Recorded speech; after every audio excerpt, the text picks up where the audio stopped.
I'm sure you've heard the news. Before we begin, make sure to subscribe to the channel and hit the bell icon so you don't miss any updates. Let's dive in and discover why people believe life was better before 2020. Remember life before 2020? It feels like a distant memory, a hazy dream. People talk about those days with a wistful sigh. Things were simpler then, they say. But were they really, or are we just looking back with rose-tinted glasses? Imagine a world without endless notifications, a time when your phone wasn't constantly buzzing, demanding your attention every few minutes. It was a world where silence wasn't awkward, but rather a welcome respite from the noise. No constant barrage of emails, texts, and social media updates. Your inbox wasn't a source of stress, but a tool for meaningful communication. You could actually ignore your phone without feeling guilty or anxious. People actually talked to each other, face to face. Conversations were rich and filled with genuine emotions, not just emojis. You could see the sparkle in someone's eyes, hear the tone in their voice, and feel the warmth of their presence. Families gathered for dinner, sharing stories and laughter without the distraction of glowing screens. Meals were a time to connect, to share the highs and lows of the day, and to bond over delicious food. Kids played outside until the streetlights flickered on. They ran, jumped, and explored the world around them, creating memories that would last a lifetime. The outdoors was their playground, and their imaginations knew no bounds. The days felt longer then, unhurried and free. There was time to breathe, to think, and to simply be. People took leisurely walks, enjoyed the beauty of nature, and found joy in the little things.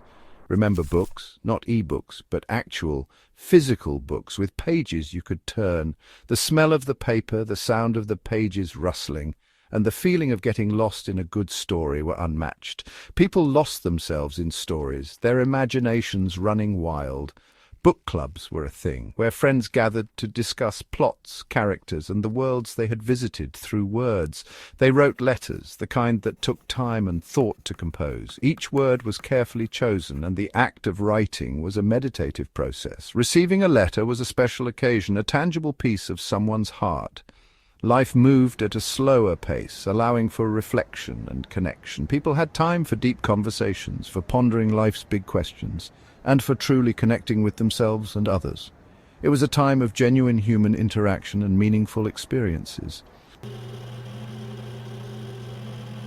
Then came the digital revolution. The internet exploded, connecting us in ways we never thought possible. Information became readily available at our fingertips. Smartphones became ubiquitous, keeping us constantly tethered to the digital world. We became bombarded with information, a never-ending stream of news, opinions, and cat videos.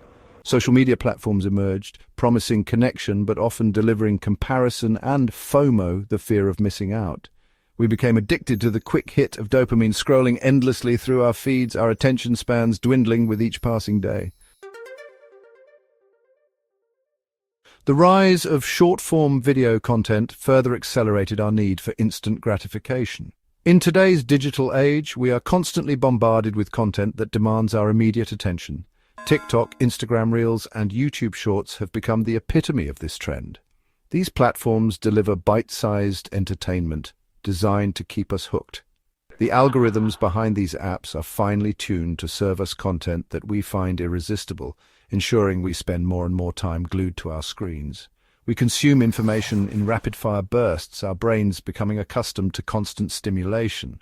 This relentless pace can make it difficult to slow down and engage deeply with any one piece of content. Our brains are rewired to crave the next hit of dopamine, the next like, the next share. This constant barrage of information and entertainment can be overwhelming. It's like trying to drink from a fire hose. The sheer volume of content can leave us feeling anxious and stressed as we struggle to keep up with the never-ending stream of updates. We feel pressured to stay constantly connected and informed, fearing that we might miss out on something important. This fear of missing out, or FOMO, drives us to check our devices incessantly. The pressure to keep up can be exhausting. We find ourselves lying awake at night, scrolling through our feeds, unable to disconnect. Our attention spans suffer, our sleep is disrupted, and we find it increasingly difficult to focus on tasks that require sustained concentration. The constant notifications and alerts pull us away from meaningful work, making it hard to achieve a state of flow. In the end, The cost of this instant gratification is high. We must ask ourselves, is the fleeting pleasure of a quick video worth the long-term impact on our mental well-being and productivity? Section 5, the past versus the present, a tale of two realities.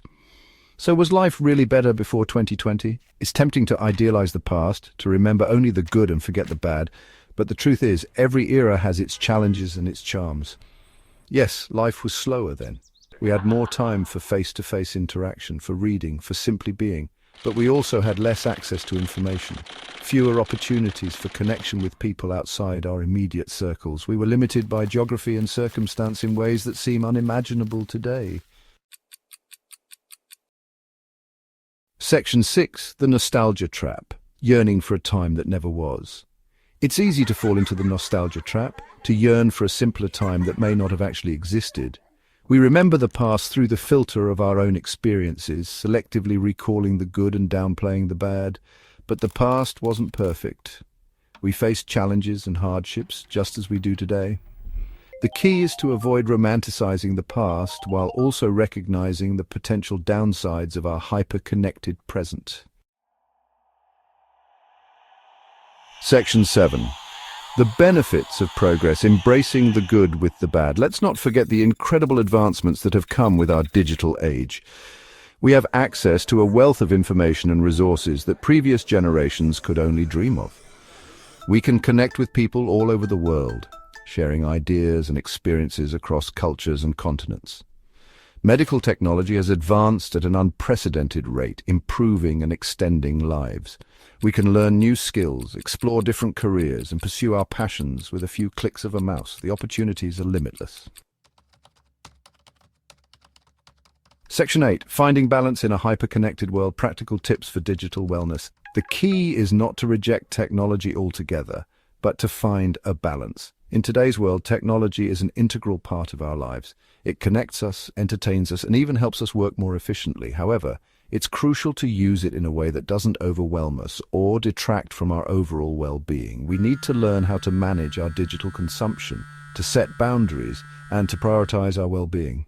This means being intentional about how and when we use our devices. For instance, setting specific times for checking emails or social media can prevent us from getting lost in endless scrolling.